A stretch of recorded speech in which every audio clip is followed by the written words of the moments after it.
पैसों को मैनेज करना हम सबके लिए एक मुश्किल काम है ना? पर क्या हो अगर फाइनेंशियल फ्रीडम का रास्ता दो बिल्कुल अलग-अलग जगहों से आता हो? एक है सदियों पुरानी कहानियों का ज्ञान और दूसरा है एकदम मॉडर्न मैथ। आज हम इन्हीं दो जबरदस्त नियमों को आमने सामने रखने वाले हैं और देखेंगे कि इनसे क्या सीखा जा सकता है।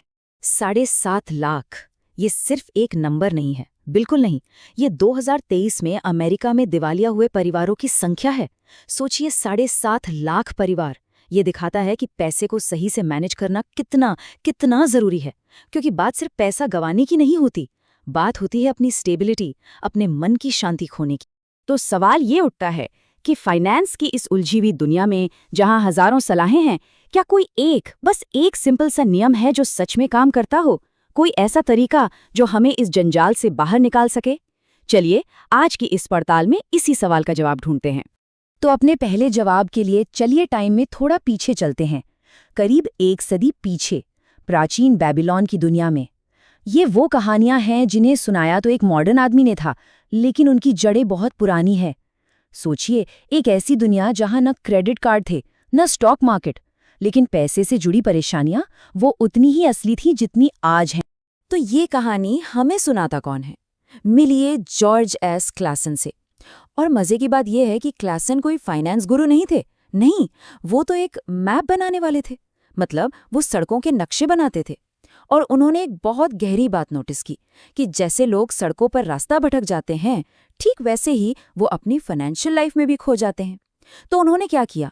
1920 के दशक में उन्होंने बेबीलोन की पुरानी सिंपल कहानियों को उठाया और दौलत तक पहुंचने का एक नक्शा बनाना शुरू कर दिया। ये जो लाइन है ना, धन स्थिर आदतों का फल है, सही समय का नहीं, ये क्लासन की पूरी फिलॉसफी का निचोड़ है। उनका सीधा सा मानना था कि अमीर बनना किसी लॉटरी या तुक्के का खेल नहीं है। ये छोटी छोटी सिंपल आदतों का नतीजा है, जिन्हें आप लगातार बिना रुके फॉलो करते हैं। ये सब डिसिप्लिन के बारे में है, किसी गैम्बलिंग के बारे में नहीं। तो आखिर ये नियम थे क्या? बहुत सिंपल है, बस ये 5 आदतें।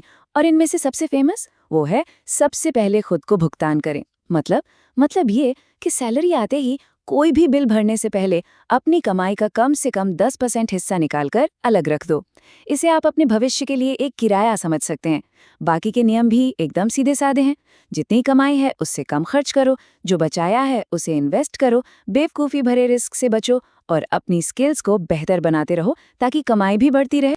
और कमाल की बात यह है कि ये तरीका काम कर गया। क्लासन की कामयाबी का राज यही था। उन्होंने बजटिंग को बोरिंग नंबर्स और स्प्रेडशीट से निकालकर दिलचस्प कहानियों में बदल दिया। उन्होंने हमें सिर्फ नियम नहीं थमा दिए, बल्कि ऐसे कैरेक्टर्स दिए जिनसे हम खुद को जोड़ सकें, उनकी गलतियों से सीख सकें और उनकी कामयाबी से प्रेरणा ले सकें। तो ये तो हुई कहानियों की बात। अब गियर बदलते हैं और कहानी से सीधा साइंस की दुनिया में चलते हैं, 1920 की कहानियों से निकलकर आज के डेटा ड्रिवन दुनिया में, और देखते हैं कि वही पुरानी समस्या, मतलब पैसे की समस्या का आज के दौर में क्या कोई गणितीय जवाब है। और यहीं से शुरुआत होती है 1/3 रूल की। देखिए, ये कोई पुरानी कहानी नहीं है, ये है मॉडर्न रिसर्च का नतीजा। हुआ ये कि 2012 में कुछ रिसर्चर्स ने ये पता लगाने की ठानी कि क्या कोई ऐसा मैथमेटिकल फॉर्मूला हो सकता है जो परिवारों को फाइनेंशियल तबाही से दिवालिया होने से बचा सके। और उन्हें वो फॉर्मूला मिला, 1/3 रूल, जो सुनने में जितना सिंपल है उतना ही पावरफुल भी। अपनी टेक होम सैलरी यानी टैक्स के बाद की इनकम को बस 3 बराबर हिस्सों में बांट दो। 1/3 जाएगा आपके कर्ज चुकाने में, 1/3 जाएगा आपकी सेविंग्स और इन्वेस्टमेंट में, और बचा हुआ 1/3 आपके रोजमर्रा के खर्चों के लिए। एकदम परफेक्टली बैलेंस्ड अप्रोच।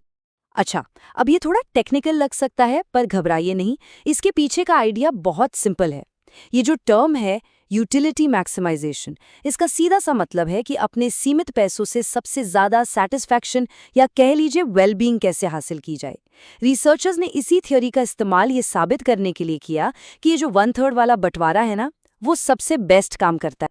तो सबसे जरूरी बात यह है कि ये सिर्फ एक अच्छा आइडिया नहीं है, इसके पीछे पक्का गणित है जो इसे साबित करता है। इसे नैश इक्विलिब्रियम भी कहते हैं।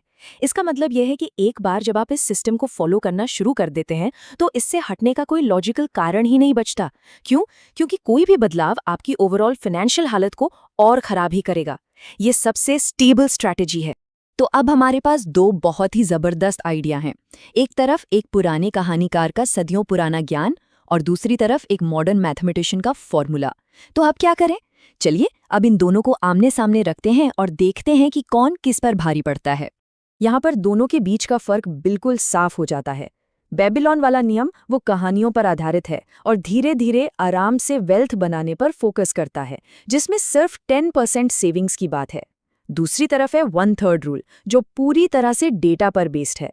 ये एक ज्यादा एग्रेसिव और बैलेंस्ड अप्रोच है, जिसका मकसद है फाइनेंशियल मुश्किलों को आने से रोकना, और इसीलिए इसमें 33.3% सेविंग्स और 33.3% कर्ज चुकाने पर जोर है। तो पहली नज़र में तो ये दोनों नियम बिल्कुल अलग लगते हैं। एक आर्ट है तो दूसरा साइंस है ना। लेकिन अगर हम थोड़ा और गहराई से देखें तो क्या ऐसा हो सकता है कि ये असल में एक ही मंजिल तक जाने वाले दो अलग-अलग रास्ते हों? और जवाब है हाँ, बिल्कुल। जब आप ऊपरी सतह को हटाकर अंदर देखते हैं तो पता चलता है कि दोनों ही नियमों की नींव एक ही है। दोनों एक ही बात कहते हैं, एक सिस्टम बनाओ और उस पर टिके रहो, अपनी चादर के हिसाब से पैर पसारो, सेविंग्स और कर्ज दोनों को बराबर अहमियत दो, अपने फाइनेंशियल फैसलों को ऑटोमेट कर दो ताकि विल पावर की ज़रूरत ही ना पड़े, और हाँ, एक इमरजेंसी फंड ज़रूर बनाओ। ये फाइनेंशियल डिसिप्लिन के वो सच हैं जो कभी नहीं बदलते। तो ठीक है, ये सब तो समझ आ गया, लेकिन इसका हमारे लिए क्या मतलब है? हमें कौन सा रास्ता अपनाना चाहिए, कहानी वाला या साइंस वाला? चलिए अब इसी पर बात करते हैं कि इस सारी जानकारी को असल जिंदगी में कैसे इस्तेमाल करें। पता है सबसे हैरान करने वाली बात क्या है?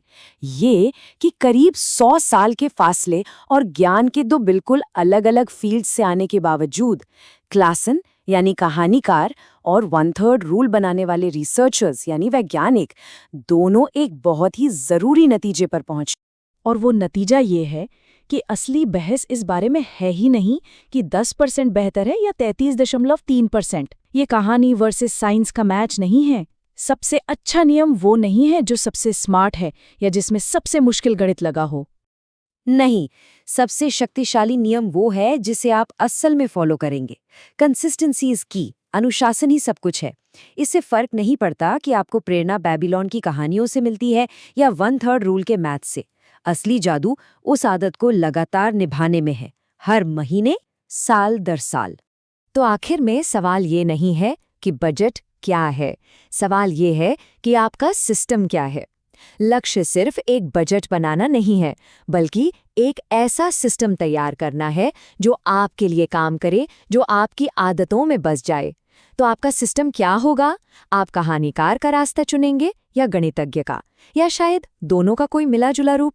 जो भी हो, याद रखें, असली जवाब नियम में नहीं, अनुशासन में छिपा है।